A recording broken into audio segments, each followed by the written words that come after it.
And propane is very similar to butane. Wait, people use like propane extraction as a thing?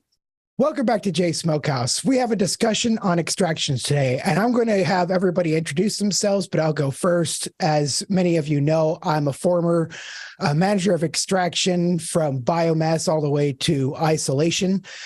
This was with CBD specifically. I was in that realm for about 2 years when I got to my managership, but I'm not doing that anymore. I just go off of my experience from that. And as you all know, I do my videos now. And I'll let Megan go ahead and introduce herself. My name is Megan Bang. I'm a cannabis nurse educator. I'm the founder of Trusted Canna Nurse, and I teach people how to use cannabis and psychedelics as medicine. I launched my own line of high quality CBD products, and I'm currently in graduate school getting a Master's of Science in Medical Cannabis Therapeutics. Hey, all right. I am Iniafia. I'm owner of Consultation. I've been in the cannabis industry since 2014, built a bunch of labs. I've been around the country building labs and helping consult for folks. I've led, the greatest cannabis lab in the nation in California with the highest throughput. Now onto Consultation. I've got a YouTube channel giving some great education, scientific topics, business topics. And you know what? I'm just doing me, trying to get the knowledge out there and at the same time helping build better labs from all that I've learned.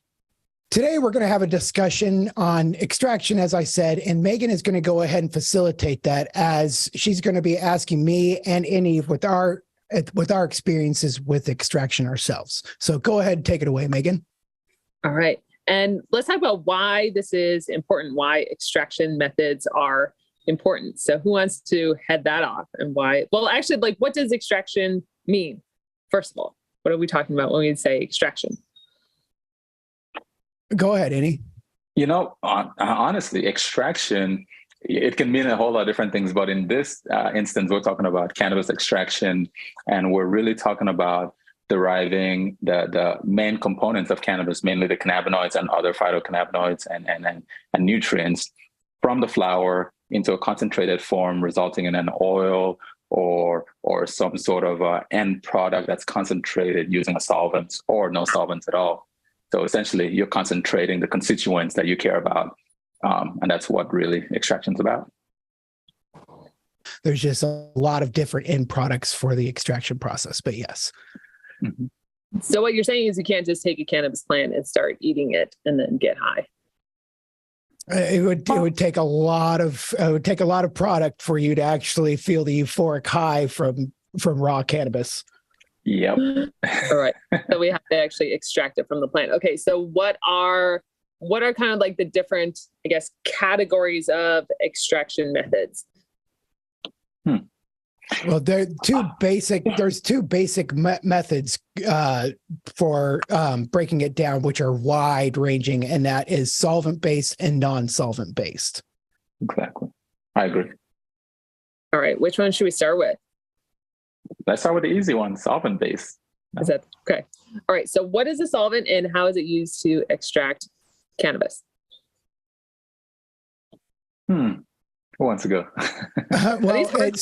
So what it does is it essentially dissolves the plant matter into the specific solvent that you're using. Typically, it's some type of alcohol or flammable substance such as butane, propane, or ethanol. Those are the most popular, and CO2 also, but that's also flammable. However, I think Innie told me that CO2 is non-solvent. I always thought CO2 was solvent-based. Could you clarify that? Well, it's interesting because CO2, when you're extracting with CO2, you're essentially taking a gas and pressurizing it with pressure and temperature to get to, it's really called supercritical CO2, right? To get to a supercritical phase where it really is existing both as a liquid and a gas, right? So when it's now at the supercritical phase as existing as a liquid and a gas, you're able to pass it through your cannabis product, your raw material, and behaving as both liquid and a gas, it's able to extract out your cannabinoids or other nutrients of concern. And that's what's pretty cool about CO2, because you can really fine tune it to extract what you want, right? You don't necessarily need to extract, let's say, for instance, you're interested in terpenes. You could fine tune CO2 extraction to pull terpenes more than the actual cannabinoids, right? Using the properties, you vary the temperature and the pressure. But essentially, you're at this supercritical phase of liquid and gas, and you're able to pass it through the product, and it's able to extract out your cannabinoids on your oil into a collection vessel that essentially now it sits in, and the CO2 can be evaporated back off as it's depressurized, right? Turns into a gas, and you could really evaporate that back off. So you are ending with a nice pure product that's it's relatively safe, right? It's actually one of the safer methods of extraction, as opposed to, you know, we all know about butane and whatnot, and I'm sure we'll talk more about that. But yeah, you're essentially leveraging the properties of CO2 to get a nice, clean product, and you're able to fine tune it to get whatever product you're interested in, or analyte that you're interested in. And the way that I understand CO2 is that so the way I understood it was, they say that it was a solvent based. However, a lot of people see it not as solvent because it doesn't leave a residue behind, as do a lot of the other solvent based extractions. At least that's what I saw. Well, that's the thing, right? Everything's a solvent. So water is the greatest solvent of all time. So as CO2 kind of turns into this liquid, essentially is a solvent during that pressurization, but then you depressurize it, turns back into gas, so it's solvent-less. So yeah, you know, they're right. You're right. It exists in both, hence the supercritical nature. It exists in both phases. And that explains the confusion I had. And I do not have that much knowledge on CO2, so I'm really glad that you are explaining that further. Now, with CO2 also, if you are targeting the cannabinoids, is it true that you're burning off more terpenes than you would with another form of extraction? Most definitely, right? CO2 extraction is really selective, right? So you can target cannabinoids, you can even target certain cannabinoids. And yes, you may end up losing more terpenes as you either adjusting pressure and or temperature.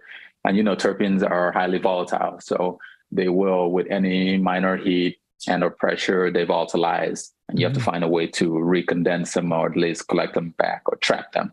And yeah, depending on how the selective nature of your setup of your CO2 extraction, yeah, you can definitely lose quite a bit of terpenes. Oh, I have a quick question, just for the nerd in me, because my ethanol. Can you recondense the CO2 to reuse it? Yes, you can. So you can actually, if you have the right system, you could trap it and recirculate it back to be reused. So yeah. And how many times can you do that before it's not pure enough? Or can you continue doing that? Because I know with ethanol, it's a certain number of times before it turns more into water than it does alcohol. I believe, right. At least that's how I understand it. Right. Now, I'm not necessarily a full expert on extraction in this mode, and I haven't been extracting for years like some folks who may be listening. So I really don't know how long it can last, but definitely there's going to be some loss right through the process. I'm not sure what that value is, but you're pulling out 100% and you recycle and you recollect 70%, let's say. Next time you're recollecting 20%. So at some point you're going to just, run out. But I'm not sure what the rate or number of times it can be recycled is. From my memory, from my own little experiments that I used to do when I did extractions, it seemed that it was like 3 or 4 times that I could use ethanol before it just seemed to have just too much contaminants in the ethanol to have it be potent enough, it seemed. That would make sense. That would make sense for ethanol. Yeah, definitely. I would say you'd have to find a way to, if you were reusing it, filter it and clean it up again to collect the clean ethanol, right? But then it might be more of an effort to do that than to just buy more.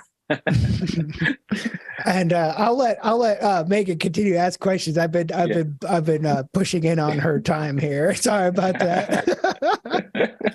Yeah, no worries. Okay, so my understanding of CO2 extraction is that, like, one, products that are CO2 extracted don't have terpenes in them, or like the hundreds of other compounds of the plant. Like, those are all lost in the CO2 extraction process. Is that true? Are we just left with the cannabinoids? Like, how does that work? Honestly, so in the lab, I did an experiment at a small scale, had a small scale CO2 extractor. I did an experiment where we adjusted, pressure, like I said, pressure and temperature, and we were able to target collection of terpenes. So it's really what you're interested in. Like I said, it's really highly selective. So depending on what you are interested in collecting, yes, chances are most people are not using it to collect terpenes because there's a lot easier routes to collect terpenes. Like I'm sure maybe we'll talk about microwave extraction, but yes, you probably won't use it. It wouldn't be the best choice for terpene retention, but I have used it to collect terpenes for an experiment before. Granted, it wasn't that concentrated. There's a lot of loss happening there, but yeah, it's not the best solution for terpenes. You just intrigued me. What is microwave extraction? Oh, microwave extraction. So it's pretty cool. So essentially, just what it says, you're using a microwave to basically almost like a steam distillation, right? Okay. This is how there's certain companies out there. We're not giving shout outs here. So that are really good at this, that use microwave extraction to essentially, you have your cannabis plant. So you take your raw cannabis plant, put it in a container that's inside a microwave unit, and there is a distillation apparatus that comes out of it. So as it's heating up in the microwave, it's steam distilling the volatile components out, and then you use this distillation apparatus and collect oil separate from water in of your terpenes. So essentially, it's a microwave extraction. And is that really good for evaporating water? It would seem. Yeah, I mean, yeah, all your volatile components are going to come. So water is going to come along with it too, right? But you can set up your apparatus so that water kind of separates from the rest of the oil. But yeah, it's really useful. So you can collect all of those volatile components and condense it through the distillation apparatus that is running cool water through it to recondense it. I had heard of decontaminating cannabis with microwave, but I had not heard of microwave extraction. Huh. Decontaminating? Oh, I see what you mean. So yeah, people may use microwave to like kill bugs. So this is something interesting. Something people really don't hear about when we're doing experiments in the lab. When we're doing validation in the lab, sometimes you want to validate for your microbial assay, but we don't have clean cannabis, or there is no clean cannabis that's free of microbes, right? So you don't want to start, hey, I'm looking for yeast and mold, but I'm going to use a product that's already got yeast and mold, right, to validate. And you don't want that. So what we do is we take the cannabis and stick it in the microwave for a minute or two, and it kills off everything. And then we can use that for experiments. So yeah, you can literally use that. But of course, what comes out of there is, it's nothing you want to use per se in terms of, smoking, because it's going to look like crap, and then you volatilize all your terpenes out, and it's just, that's what I was assuming. It just didn't seem like a great thing to do for flower. It just sounded like as the connoisseur in me, it was very nails on a chalkboard to my ear to hear. I bet. Like you're just like nuking your bud. Yeah, right? That's exactly what it sounded like to me. I was like, oh yes, let's use radiation. Woohoo. Well, it's funny. I don't know if we're going to talk about this in this video, but there's all those companies out there that irradiate, that sell irradiation equipment to, as a kill step at the end on the cannabis product, which, works depending on how you look at it. But yeah, you're nuking your cannabis. The beauty of it is it doesn't leave any residue, right? So it's not like it's going to be harmful to you. The quality might just not be what you expect. I've had quite a few companies approach me, wanting me to talk about it, but I, as I've said many times, I only do products that I truly believe in. But the more I think about it, I'm just like, I don't know how I feel about that, It's either like radiated or like they like wash it in like bleach or peroxide or something, right? If it's grown right, why do you need to do that? I don't know. You might think you might be onto something there. It sounds like they're trying to kill off the stuff that they use to keep the bugs off of it. That's what it sounds like they're trying to do. So I think sometimes they have no choice, right? Sometimes because of the grow environment. So it's funny, there's this whole thing going on about Oregon, right? But you keep in mind all the humidity that they had in there and the growing conditions and just a nice environment for mold to grow. So sometimes no matter how hard you try to keep it clean, it's inevitable, right? It's going to be there. And now you've got this tons of product that you want to be able to sell. And what do? You're failing your micro test. Maybe nuke it, maybe, use some stuff like Megan was mentioning. I can't remember. They talked about this at CanNet. There was somebody who got up and was like, preaching about like radiation, how that's like the next best thing. Of course, she'd like own the company, but I was like, really like, I was confused. So it's like either it goes through this or it gets like washed in something. I can't remember if it was like, I don't know if they're using bleach, but for some reason that's like, Now, let me just say this, though, being a scientist in this food world, I shouldn't say being a scientist in quote because I'm a scientist, whatever. They do use irradiation generally in the food industry, right? We just don't hear about it. So like X-ray irradiation, great, leaves no residue, it works, it kills a microbe with the right exposure. So again, it's not harmful, but does it necessarily work for what you need it to work for? Lots can be argued about that. And I know I don't want to go down this rabbit hole, but it's like, okay, you can kill the microbes, but you're leaving behind potentially maybe some of the toxins, right? What about aflatoxins that those microbes might have produced, or some of the just parts, DNA of the organisms left behind that could cause disease? I'm not saying it does, but potentially could in the right environment, right individual, right?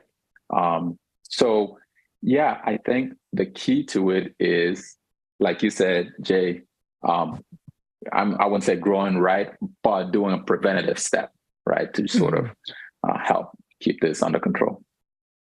I feel like go ahead, Megan. I was going to say, I feel like our cannabis is oftentimes held to a higher standard than our produce. Like we don't get third-party test results on our produce. This is true. And people may argue, well, it's supposed to be used as medicine, right? And you don't eat your apple as medicine, but it's like, no, but you ingest it all the time. And some people say, oh, it's even the route of administration, right? You don't inhale your apples and your bananas. And it's like, okay, understood. But yes, it's definitely held to a much higher standard. The residue levels are much lower than any other food that we eat.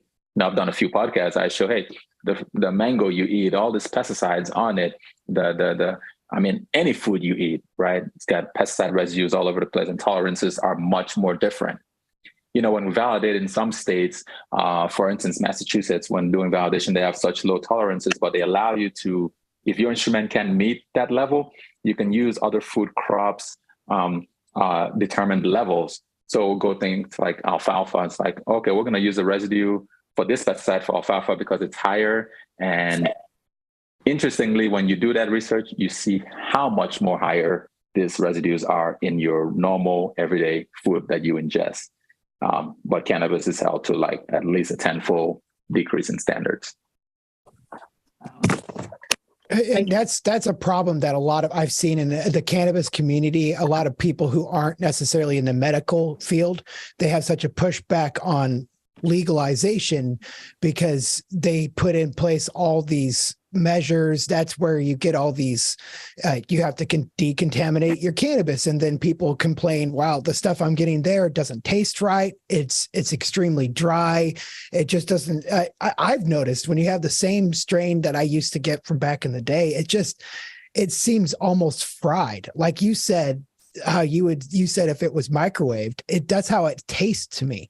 And it's sad. That's why when I find a company that doesn't taste like that, I really enjoy it, especially when I find out they don't tumble, to trim their flower. They do tumble trimming where it's industrialized and it just tumbles the flower all over the place. And I'm wondering how many trichomes are being destroyed and destroy. It's just sad to me. It is. I mean, they tumble and lose all those trichomes, and then, they'll have a bin that collects it, and then they'll use that for, maybe other extraction, all right, or coat stuff back in it. But you notice, it's not wrong. It's just a matter of what quality do you prefer, right? Lots of people prefer that hand trim. And like I've said to Megan many times, I don't want them to I'm not trying to get them to shut down or boycott them or anything like that. I just want people to have the choice. I don't want it to be, you have to do it this way. You should be able to have the choice to grow and have it a completely 100% organic, or go and do the big store, big box thing if you want to. That's my thing. Mm-hmm. Mm-hmm. Yes, so agree. We want the freedom that's all we want. The freedom to do with it what we want. If you want to destroy your cannabis and the way you want to do it. Just don't do it with mine. Yeah, or at least label it, right? And that's what the FDA is all about. Honestly, a lot of times when they regulate on stuff, it's about labeling. It's like, you can do this, but just label it and say, this is what was done with this, or this is how this is, or this is what's in here. And then the consumer can make their own decision, at least say, hey, this was irradiated, or hey, this may contain mycotoxins. I don't know, hopefully not, right? Or may contain aspergillus, or this was machine trimmed. Label it so that way the consumer can make their own decision. Mm-hmm. Right. I agree. So going back to the CO2 extraction products on the market that are CO2 extracted, like in the hemp world, I feel like the majority of the big brands use CO2 extraction. And from what I've heard and what I've seen, and, I used to carry CO2 extracted products, and they just weren't as effective. And I think part of that, or a big part of that, was that they were just missing the terpenes, which have tons of medicinal benefits. And they didn't go through the extra work of putting the terpenes back in. They just, filtered them out. In the cannabis space, where else do we see CO2 extracted products? Are those like what's in vape cartridges, or is that a different extraction? They use them in everything, really. I mean, from being in the lab, edibles. So once they extract it, they can really use it in any product, any end product. We see them a lot in edibles. We see them a lot in vape cartridges, right? Great for vape cartridges with non-solvent. But it's kind of funny because you get the CO2 product that's nice and clean, right? And then you cut it with PG, so now you've added in polypropylene glycol, used, for the viscosity and whatnot. So it makes it, gives it that oily mixture and allows it to vaporize better. But it's kind of funny, right? Because you're like, oh yeah, I did the best extraction, CO2, and then boom, you put PG, and then you burn it and inhale that. So yeah, always interesting. Right. And PG is that's outlawed in Europe, right? I think so. I don't recall. I'm sure, probably. Okay, so when we see something with a solventless extracted vape, it's not just the oil, it's the oil cut with something to make it a little bit easier, less viscous. Some people some people try to, maybe cut it. You have to kind of cut it with something to make it a little, more viscous so that it can pass through and be vaped accordingly. But yeah, some people try to extract terpene separately, solventless, and try to keep it in the solvent. Usually it's like ethanol or something or so, and then add it back in to use that to cut. But PG is beautiful because it will not separate, right? It mixes nicely and stays in there. So if you cut it with other solvents and you keep it over time, you may see the separation. And some people get the raw material that's not as viscous and put that into a special, vape that can vaporize that thick material. And those are ones that I like. But yeah, usually they're cut with something. Yep. I'm just looking for I thought I had a vape pen around here. I was gonna. When I did my own personal vapes, I wouldn't say they worked the best. I always like to do a crude oil because I like to do the full spectrum, but I would cut it with 2 to 1 terpene to oil. And it seemed to give it enough viscosity to be used in vape pen. It would clog up every once in a while, but it seemed to work. Is that not an option? To use terpenes themselves for the viscosity? Oh no, it definitely works. It acts as another kind of solvent, right? It will work, but takes more than you want. Right, and as you vaporize over time, it starts to, obviously you'll vaporize the terpenes out faster and more immediately. So as you get lower, you get this more thick material that's left at the end, and that may be hard, or you're not able to vaporize that at all. Clogged up. Exactly. Yeah. So it works. You just may not be able to get your full products back out. Right? or reintroduce more terpenes into it. Right. I And got you. What I learned, like with the terpenes, I think a lot of brands are like, or manufacturers, they're cutting it with like botanical terpenes. And what I have learned is that we don't know the effects of like inhaling botanical terpenes, not the terpenes themselves, but like the oil that they're mixed in. We don't know the long-term effects of that. So if we see a vape pen with, added botanical terpenes, that we need to approach those with caution, because we don't know, like, first of all, brands are terrible at disclosing the actual ingredients that are used to make their products. Like, that's an issue in itself. And then the vitamin E acetate, that's what was used for e-cigarettes like 5 years ago. That killed people, right? Yeah, that was cheap, obviously cheap and easy to get and use. Right, probably cheaper than PG. And, I'm sure these people weren't out to kill people, but they just wanted the quickest way to make a quick buck. And, they'd get products and cut it even further with that, right? Because it gave the same consistency and viscosity. But yeah, it's just sad. And, look, botanical terpenes, same thing, right? Terpenes are terpenes, whether they're derived from cannabis or other plants.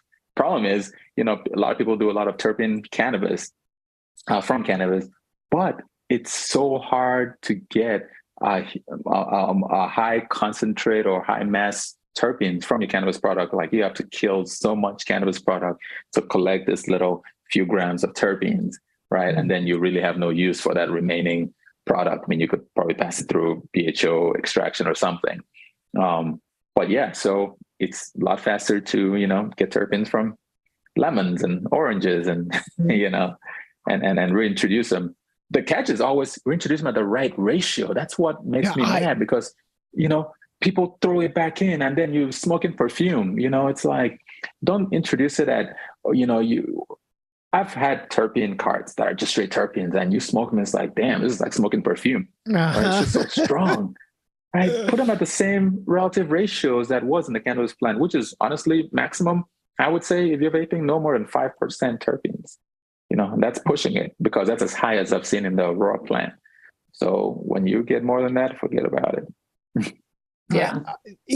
And beyond that, like when you reintroduce terpenes to a cannabis product, my thing is, I feel that the terpene profile of the cannabis flower seems to be just about perfect for that flower. And it seems so difficult to match that when you reintroduce it. And so I find so much better effect from one that is extracted and has all of its originality. That's why I love crude oil extracted with ethanol. That's why that's my bread and butter. That's why I love that. Yeah, that's good. I mean, it's hard to match nature, right? That's why you can't clone humans, right? It's not just about, we've mapped the human genome, but there's so many little things. Yeah, the lab looks for 20 terpenes, but there's hundreds in there, and they're at such low concentrations that we can't even measure them correctly, or by the time we measure them, they're volatilized out. But trying to match them, people, what do they normally do? Maybe match the top 3, right? And put those relative ratios, but keep in mind that you'll never be able to get that exact profile, because it's much more than those top 3. Just my opinion. One thing I will say about the ethanol extraction, because I will talk about it and how great it is, but there are some downsides. The one biggest downside I would have to say that you get is the carcinogens from the extraction. Like when you're using, I think it's butane, it's non-polar, I believe is what it is, and so, or non-polarized, and so it doesn't pick up those carcinogens I believe. However, you can use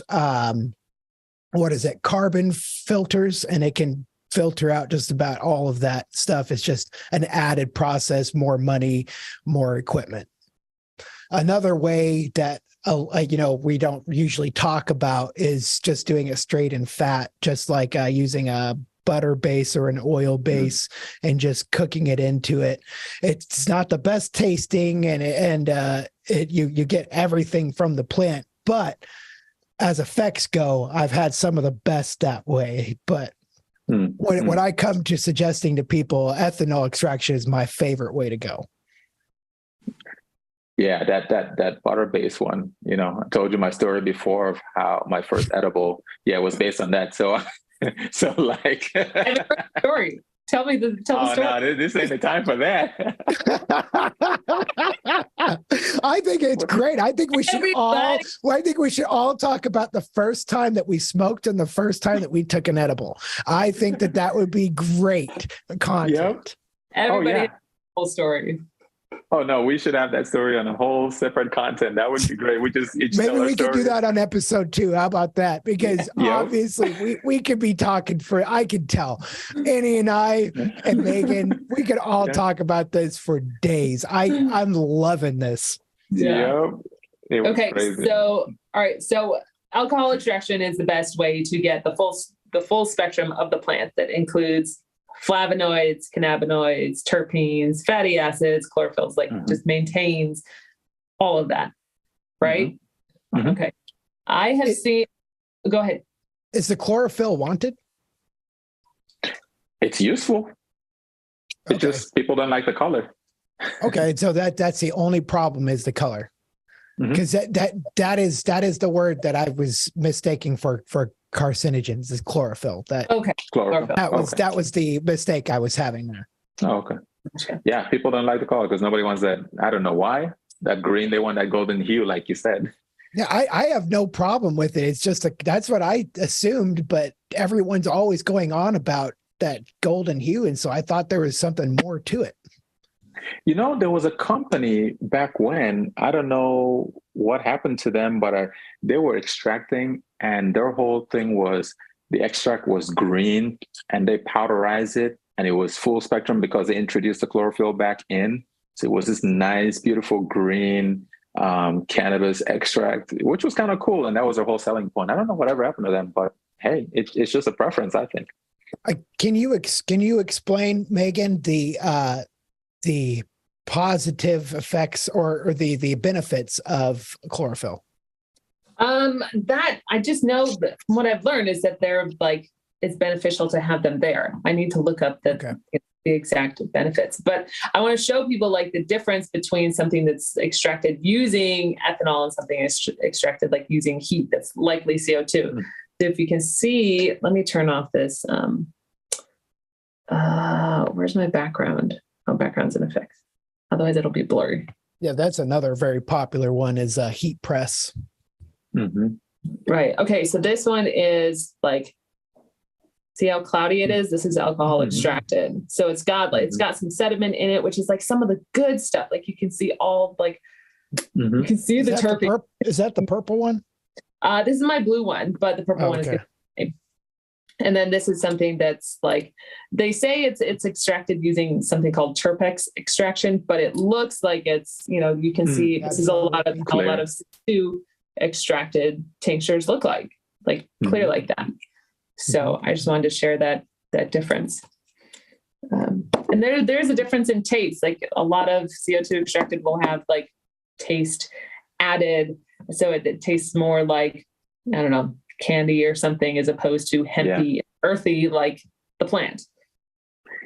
That's the thing with society, right? We all want it to either be sweet. We don't want to test what we're actually ingesting, but it's what's wrong with that, right? Let's add some sugar to it. So again, I'm sure you've got some good products that are just all full spectrum, and you don't have to necessarily add extra sugars to it, right? So take it as is, as nature. Some people don't like that really hempy taste, getting if children need cannabis for cancer or autism or something like that, sometimes, they can't take that. I can see that. Now, ethanol and butane, what are advantages, disadvantages of like deciding between ethanol and butane extraction? A lot of it I've seen is really just the danger. I mean, butane is so much more volatile. It's so it's so much more dangerous. I believe, I don't know this for sure, but I would assume that the insurance would probably be more drastic on a butane extraction rather than an ethanol extraction. I could be wrong, but if I was going to be putting out insurance, I'd definitely make it higher for butane because there's so much more risk there. But that just seems to be the main issue. What are your thoughts, Annie? You're definitely right about that. But I'm thinking, from what I know, the little that I know, maybe our audience who are watching can educate and put in the comments, is that in butane, you can get a little more variety, right? So you can get like a butter, like a wax, you could get shatter consistency out of it, right? As opposed to ethanol. I suppose you could get there somehow with an ethanol extraction, but you get a little more variety out of the butane extraction and more concentration. The recovery plays a large role, right? Some folks might say, I guess those who do this for a living can, speak on it, is what is the recovery percentage, right? If I put in a pound of product and extract with butane, what recovery percentage am I getting out versus a pound in ethanol extraction? That's interesting. Right. So that may be the motivating case. It's like, hey, I get a lot more out of butane out of my 1 pound than I would in ethanol. So that might be a motivation. A great way to figure that out would be just to do the exact same extraction with both and then to test the aftermath of the biomass, or just run it again and see what you get on the second run on both. Right. That had to have been done by somebody, right? I'm sure. I'm sure I'm not the first idiot to think about it. Hey, we only know what we know, and I'm sure our audience, are a lot more versed in this. So hopefully they can chime in. Right. Okay, so that's solvents, is butane, alcohol. CO2 seems like it's in the middle of solvent versus solventless. What are other solventless extraction methods, and what kind of products do we see those in? Like we were just talking about, heat pressure is a popular one. I mean, to the most basics, I've seen a lot of kids use hair straighteners and such, but you really want something that can give a lot of, what's that? Yeah, it does. But I mean, you just press it, but you're not getting enough. Because you really want a couple 100 pounds of pressure when you're squeezing it. However, I've seen kids get real creative with it. Vice grips with that hair straightener. I'm not telling anybody to do anything or suggesting that anybody do anything. I don't want you. Please don't try this at home. Yeah, please. But that is a very popular method. And then bubble hash is technically solventless, even though you're using water. It's a solventless. What is bubble hash? Explain the process. Any?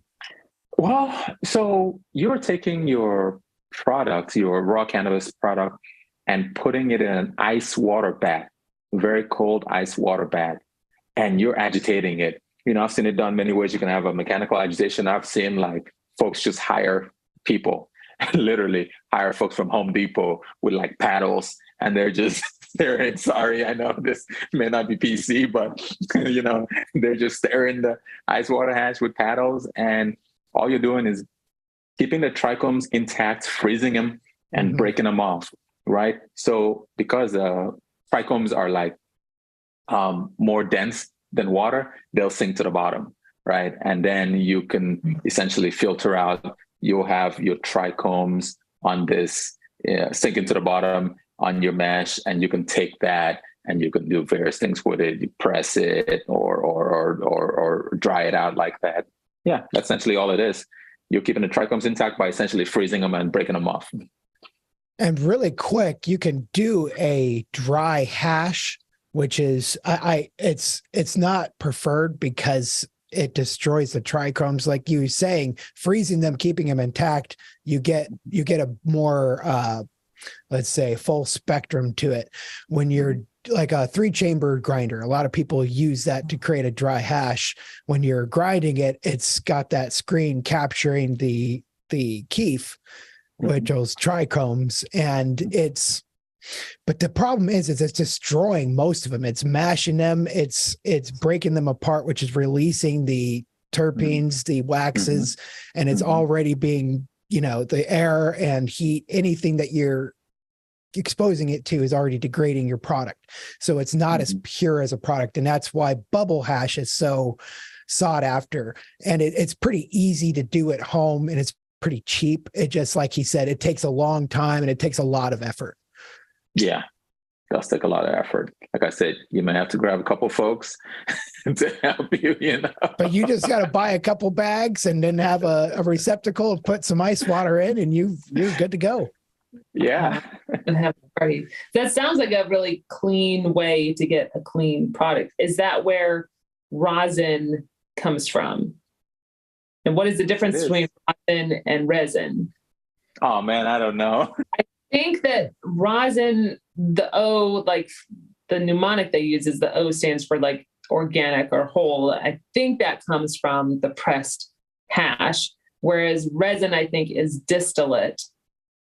And this is a huge controversy in this industry, right? Because some people will be making resin and calling it rosin incorrectly, and it's a huge uproar, right? Right. Can you explain what distillate means? I'm still a little bit. So, I mean, you can extract, right? You extract, you get raw material. This is just the scientific nature of it, right? And folks in the industry may correct me, but once you extract, you get your extract out, and then distillate is essentially a cleaned up product of your extract, right? So you've now removed, like you were saying, if you do like a ethanol extraction, you distill out the other unwanted materials and get this nice golden hue color. That's your distillate. At least scientifically, that's what it would be, right? But it could be other ways to explain it. It's heat and vacuum that is pulling and separating the unwanted material from the distillate or the cannabinoids. And so it's essentially stripping it. Now, what I want to know, I know that we have paddles that would stir it. Is that in the distillate machine? Is that like, what is that doing specifically? It could be simply to keep viscosity and keep things homogeneous, right? Yeah, as it's going, just to keep it homogeneous. That's about it. And then keep, when you're stripping the unwanted material, you want to keep it homogeneous, because if you kept it in one place, you wouldn't fully strip it out. So that would be its only use. So it's really based purely the vacuum level and the heat level that is what is separating the distillate. Yeah, because you're essentially purifying, right? As I understand it, that is the purest form. You're distilling out unwanted, and so it's a purification step. Unwanted, right? Unwanted. That's unwanted. The key word. Unwanted. Full spectrum things that give it that unwanted color. Right. And that's one thing to go into, possibly on the next episode, is the difference between when you have the terpenes present and when you don't have them present, because so many people believe that terpenes do nothing else but give it flavor. And I know it doesn't. I mean, when you smoke one of those pens and it has very few terpenes, it can really induce some anxiety. And so that's where I really feel that the terpenes are really helping in more of a way than just flavoring my cannabis. Yeah. Right. I think like the distillate that we see in the pen, like the purified 95% THC, I'm sure everybody has a inhalation story as well. I was gifted a vape pen that was like 90% distillate or 90% THC in a distillate. And I took one inhalation and it took 24 hours for me to come back down from that. And it's like the highly purified THC with nothing else in it to help balance it out. And so that's why I don't recommend using that stuff for my patients who need that more balanced effect of the other terpenes and cannabinoids. And that's what I love about your products, truly. Yeah, Megan, I could say I hit that once in a party that was taking place in a hotel, and I ended up booking a room that night in the hotel because I had to go sleep. Like, it was a 99% product. So it was kind of funny. A funny story. It was a client of mine, and we had tested this in the lab, and it was one of the greatest products. Like, wow, this is really pure. What you do? So lo and behold, we ended up at a party, a week later, and they're like, hey, remember that product you tested at the lab? Come try it out. Like, okay, yeah, why not? Hit the bong. Like, oh yeah, I had to book a room and go sleep. Like, literally the party was going on downstairs. I couldn't even drive home. I went straight to bed. Like, what the hell did I just do? So yeah. You wake up like hungover too. It's like wake up hungover like a mug. I didn't even drink. Like, I was like, wow. Yeah. So yeah, I don't mess with that. It's when you pass out in the early afternoon and then wake up in the evening and the sun's going down, but your brain tells you it's coming up and you're going, oh, I'm late. I'm going to be late to work. I'm going to be late to this. Oh, I've got a whole night. I've never had an experience like that. Damn, what have you been hitting, Jay? That's happened to me. Wow. Yeah. Yep. Everybody has a story. See the stories. We'll do an episode on stories, I think. We should. Yes. Yeah. we can bring Ariana on and Yep. We have stories. Lots of. Oh yeah. We should do a stories episode. We can just tell story time. We call it story time. Patient stories and that'll be fun. That'll be really fun. Are there any other extraction methods that we did not talk about? My light just died. We did cover propane, didn't we? And propane's very similar to butane. Wait, people use like propane extraction as a thing? Yes. It's a lot more expensive than butane, so it's not as popular. So I guess here's a question with the solvent extractions is how can people be sure that they're consuming a safe product that doesn't have residual butane or propane in it? I can't speak to that. I know that ethanol, here's the thing with ethanol.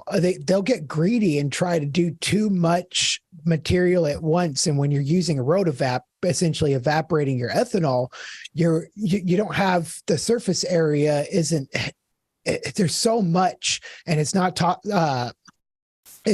allowing the surface area to be exposed to the heat and the vacuum. And that's why when you get it out and you're trying to decarb, you'll see bubbles coming up and it's going crazy volatile because it still has so much ethanol in it. And that's why you really need to evaporate much smaller amounts. However, you can't keep up with quota that way unless you have tons and tons of rotovaps. And so that's where the issue is. Just like when I started in the industry, the first month our quota was 160 kilos. And then the next month it was 1,000 kilos. So it just jumped, tenfold. It became very impossible to keep up with the quota. And so you're really cutting corners. Things aren't going to well. You're dumping crude oil into your receptacle to be distilled, and you're still seeing ethanol bubbles popping in the receptacle as it's going into the distiller. And immediately that messes up your vacuum, that messes up your heat. It makes the whole system go haywire.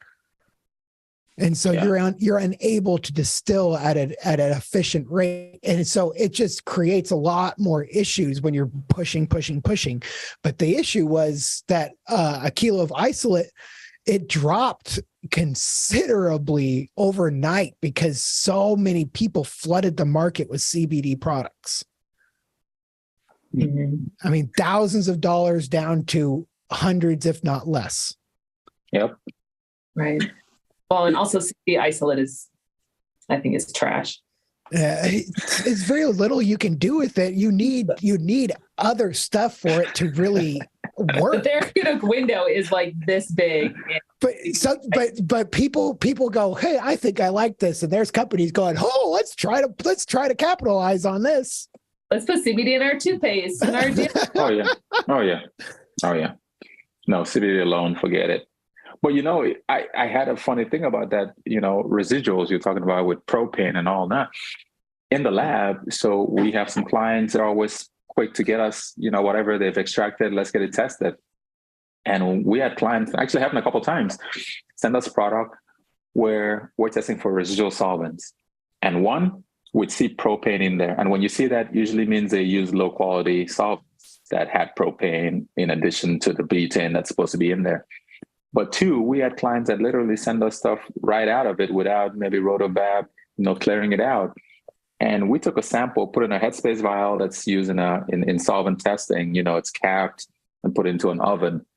And this shit blew up, literally blew the glass vial like in the oven because there was so much butane still left in there. Like we put it in the oven, we just hear boop. It's like, what the hell was that? We're opening up the whole system, pulling out glass vials, and then managed to successfully test one later, but the butane levels were off the charts. And a secondary time, it blew the container that it came in. We didn't even get to get it in the oven. Like they put it in this 50 mil conical. It just blew. I mean, it's sitting there in the sample receptacle waiting to be tested. And in the lab, you hear boop, it's like, what the hell? Oh, somebody sent us another butane sample that wasn't. Oh my God. So yeah, imagine if you were to get that and then light it on fire, right? Trying to smoke it. Oh my God. So yeah, it's important that, residual solvents are well evacuated from the sample before they sell and before they seal it up. Because you literally have explosions. And they just spontaneously combust in heat. Oh yeah. But it was building up so much pressure because now it's sitting in a sealed container and it's now expanding into the headspace. So eventually the pressure overcomes the container that's tightly sealed and it just, Yeah. It's interesting stuff we've seen in the lab. So it's just like thinking, what if somebody had, just pulled this that and could be another story time. Lab stories. That's another story time. I'm telling you, I've got some good stories from the lab.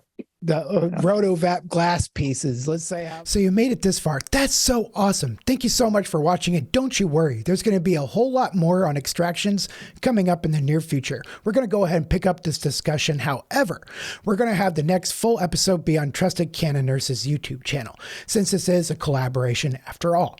And so if you do want to check out the full next episode, you will need to check out her YouTube channel. However, I will have some small clips that I'll put out on my YouTube channel so that you'll know when the full episode is out or coming out.